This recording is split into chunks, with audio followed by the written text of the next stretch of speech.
texto que ele tem um significado muito profundo. Eu vou convidar os irmãos agora para a gente ler esse texto junto. João capítulo 2, versículo 1 até o versículo 11. A palavra de Deus diz assim: 3 dias depois houve um casamento em Caná da Galileia. Achando-se ali a mãe de Jesus, Jesus também foi convidado com os seus discípulos para o casamento. Tendo acabado o vinho, a mãe de Jesus lhe disse: eles não têm mais vinho. Mas Jesus respondeu: mulher, que tenho eu contigo? Ainda não é chegada a minha hora. Então ela falou aos serventes: fazei tudo o que ele vos disser. E essa referência, fazei tudo o que eles disserem, é muito interessante, porque ela remete a uma fala que o faraó disse, né? Quando chegou o tempo de fome, e aí as pessoas vieram pedir pão ao faraó, e aí o faraó diz a mesma coisa para eles: procurai José, e façam tudo como ele disser. Né? A gente sabe que José é um personagem tipificado de Jesus, né? Como se fosse um protótipo de Jesus, né? Ele tem várias coincidências entre o ministério deles, né? Ambos começaram seus ministérios com 30 anos, ambos tiveram a missão de resgatar Israel, de salvar Israel. Antes, ambos os dois também tiveram todas as pessoas prostradas, ajoelhadas ao tocar da trombeta.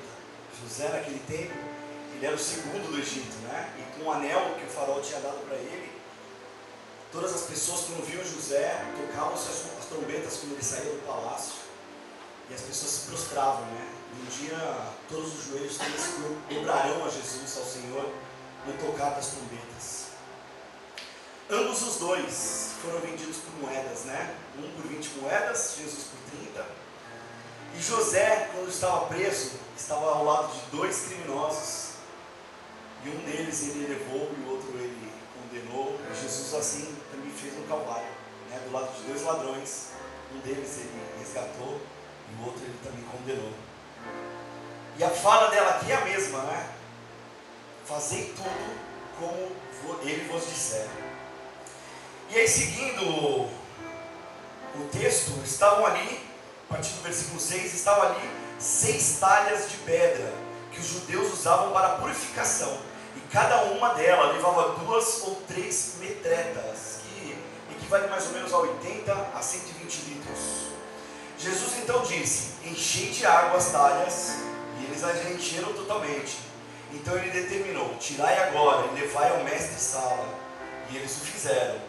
Tendo o mestre-sala provado a água transformada em vinho, não sabendo de onde viera, se bem que o sabiam os serventes que havia tirado a água, chamou o noivo e disse: todos servem primeiro o melhor vinho, e depois os convidados já beberam bastante o vinho inferior, beberam bastante o vinho inferior é servido, mas você guardou o melhor até agora. Este sinal miraculoso em Caná da Galileia foi o primeiro que Jesus realizou, e revelou assim a sua glória, e os seus discípulos creram nele. Amém? Senhor meu Deus, Pai, nós te agradecemos pela tua palavra, Senhor, tua palavra viva e eficaz, Senhor. Obrigado, Pai, porque ela é lâmpada para os nossos pés, Senhor.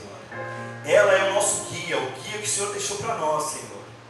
E nós amamos a tua palavra, assim como nós te amamos, Senhor.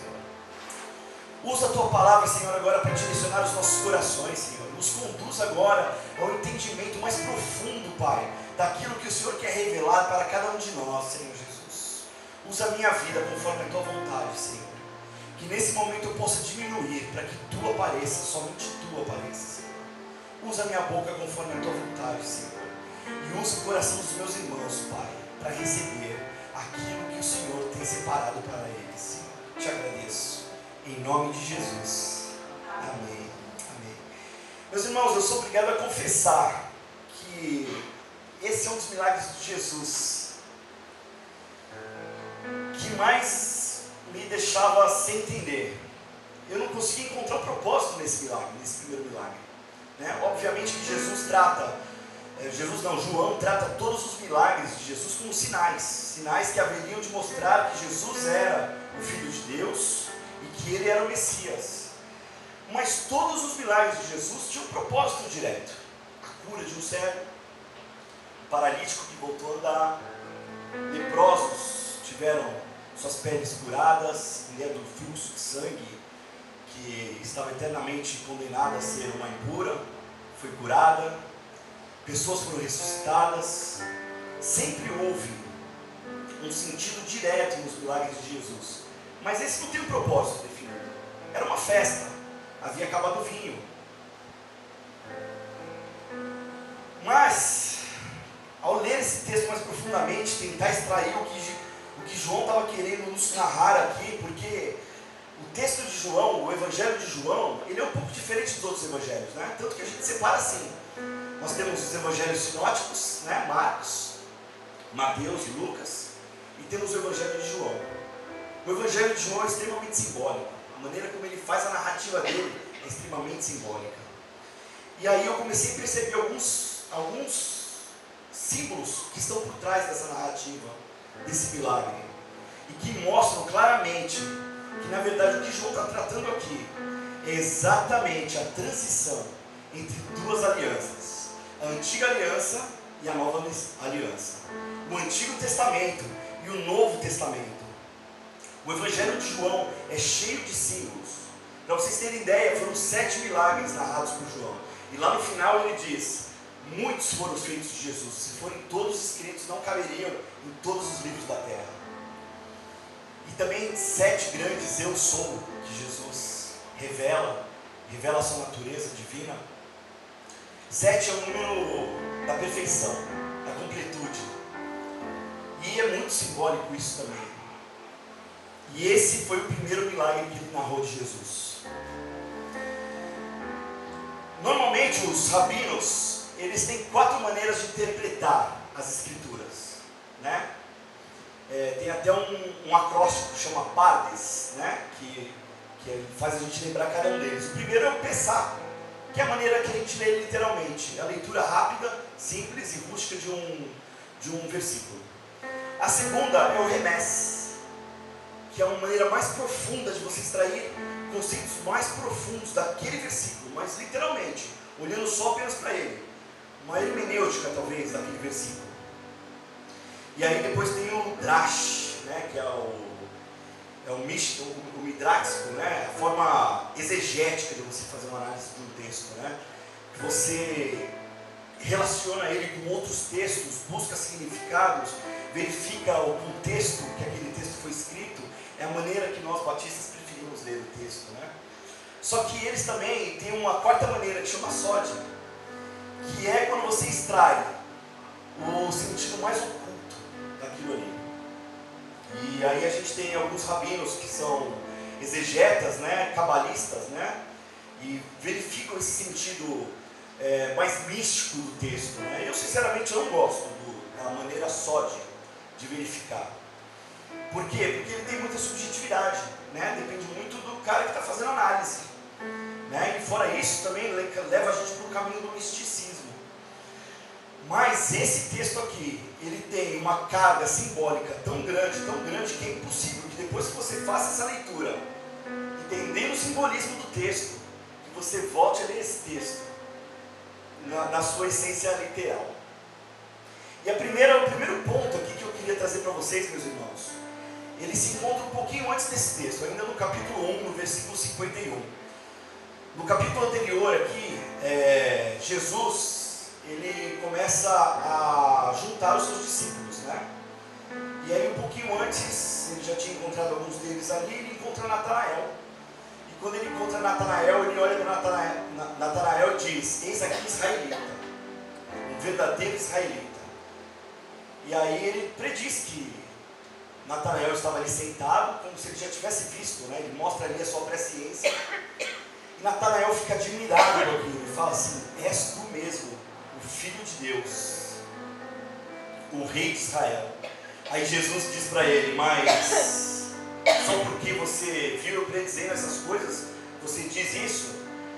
E aí Jesus lá no versículo 51 ele diz assim, acrescenta: em verdade eu vos digo, que vereis o céu aberto e os anjos de Deus subindo e descendo sobre o Filho do Homem. E Irmãos, essa é o outro ponto de conexão do Antigo Testamento, do Novo Testamento com o Antigo Testamento. Aqui claramente ele está levando a gente de volta para Gênesis 28, 10 e 17. O momento quando Jacó está subindo, né, indo em direção à casa da parentela dele, e ele para descansar no meio do caminho, encontra uma pedra, aceita aquela pedra, usa aquela pedra como um travesseiro, e aí ele tem um sonho de anjos subindo e descendo. E aí Jesus aqui claramente está fazendo um paralelo entre essas duas situações. As situações onde os anjos subiam e desciam sobre os patriarcas, representado aqui por Jacó, representando a antiga aliança.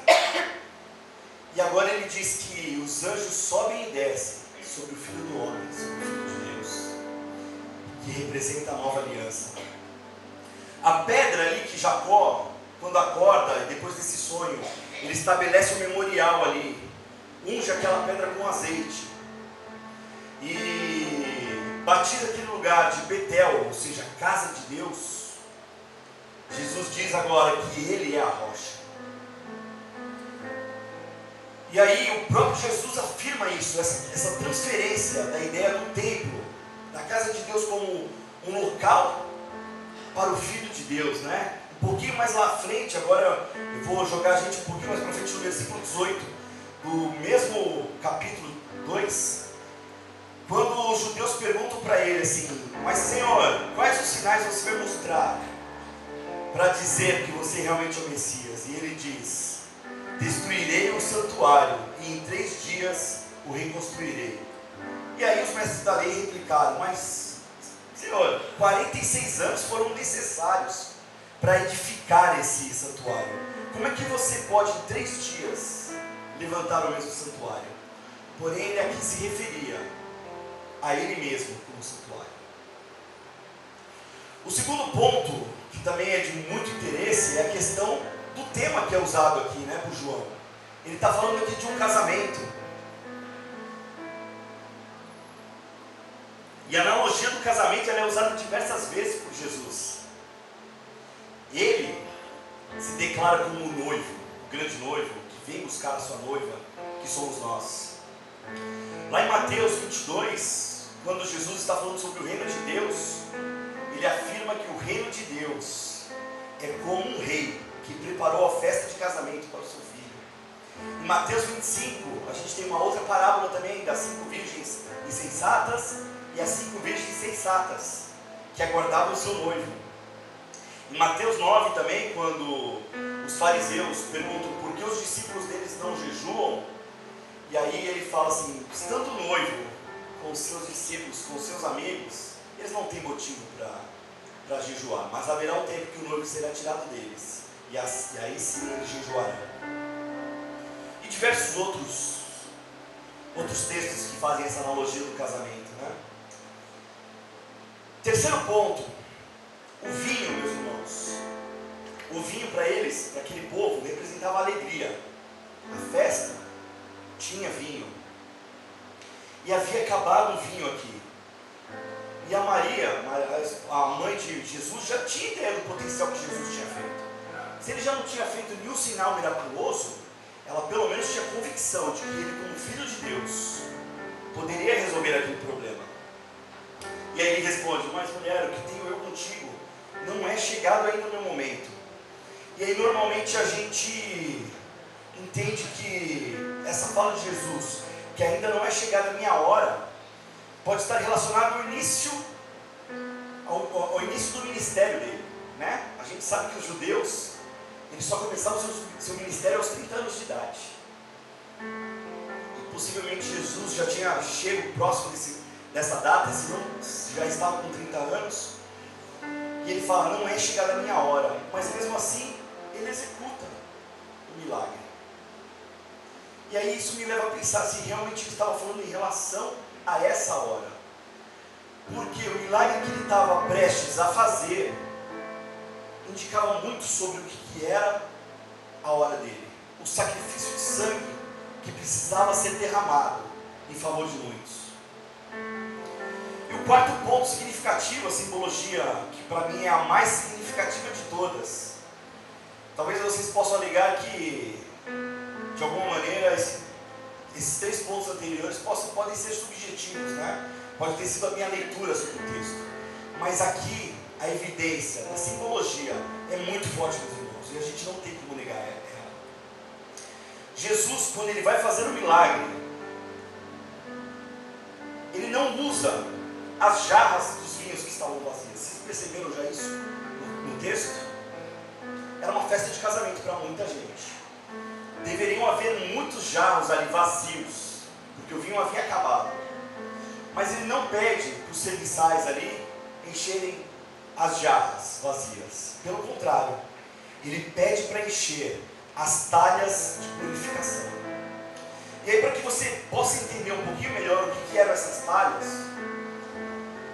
os judeus naquela época, eles tinham um ritual de purificação. Antes de qualquer alimentação, antes de qualquer ceia, eles se lavavam o rosto, assim como os muçulmanos fazem. Lavavam a ponta das orelhas, as mãos, os braços, os cotovelos. E esse ritual de purificação era muito forte, tanto que Jesus é até questionado sobre isso, né?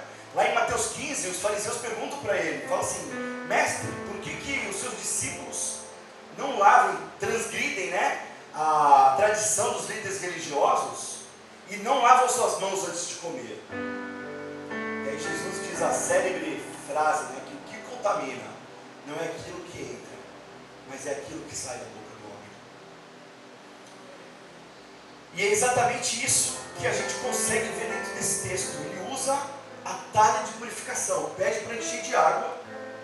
E aqui ele faz um paralelo entre a antiga aliança, onde aqueles homens tinham transformado toda a lei de Deus, todos os preceitos divinos, em regras rigorosas, em preceitos ritualísticos, e eles ficavam fixados naquilo.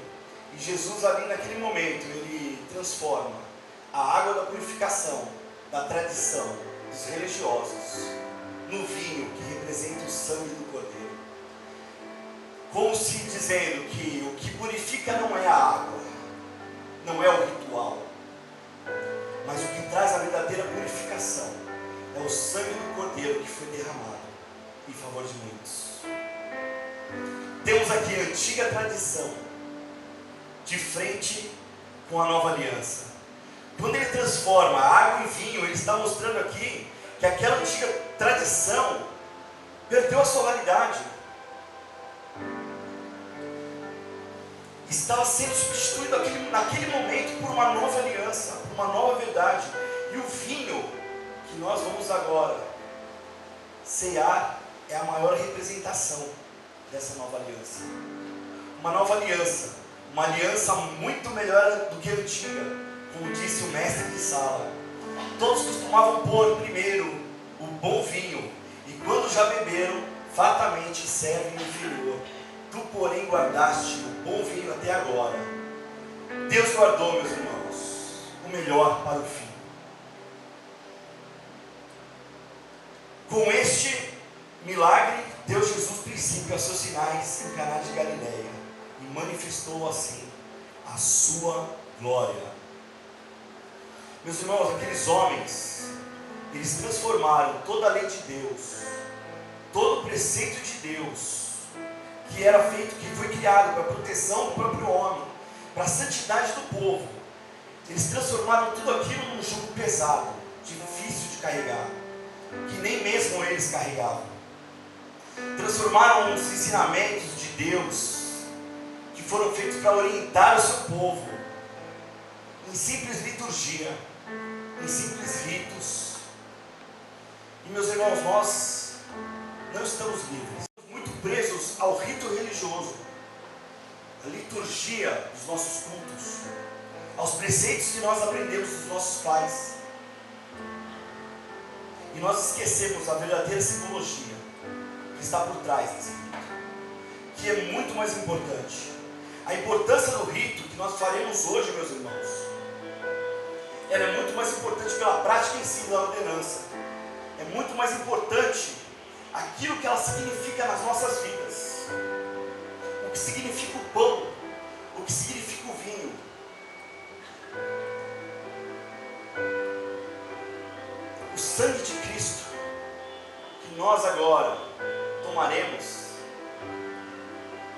apenas o rito do cálice.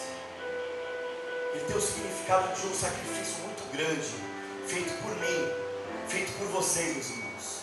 Um sacrifício de sangue que custou caro, para que nós pudéssemos ser livres do pecado.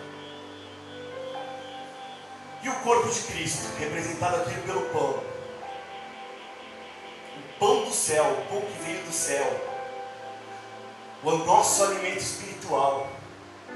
Pois aqueles que buscam apenas o pão, o alimento natural, que é importante para nós também, mas aqueles que ficam presos a buscar simplesmente saciar as suas necessidades, as suas vontades, os seus apetites, estão condenados à morte, meus irmãos.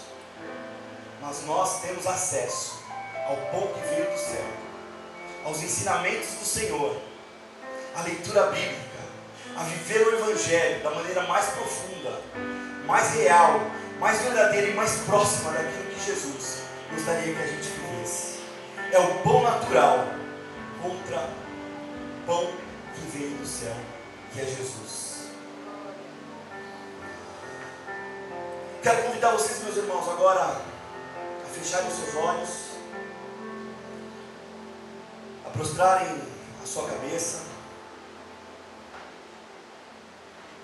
que a gente possa nesse momento refletir muito sobre o que significa esse ato que nós vamos fazer agora, que nós vamos reproduzir agora.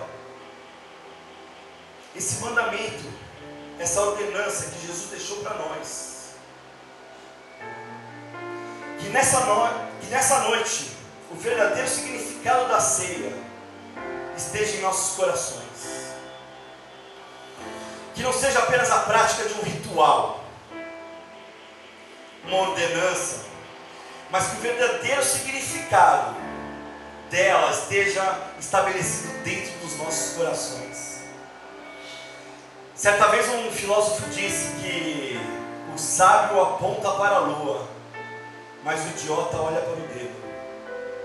Que nessa noite a gente possa transcender a liturgia e alcançar o verdadeiro significado desse rito que a gente há de fazer agora. A tua carne que nos alimenta, Senhor, espiritualmente, que nos traz saciedade plena, Senhor.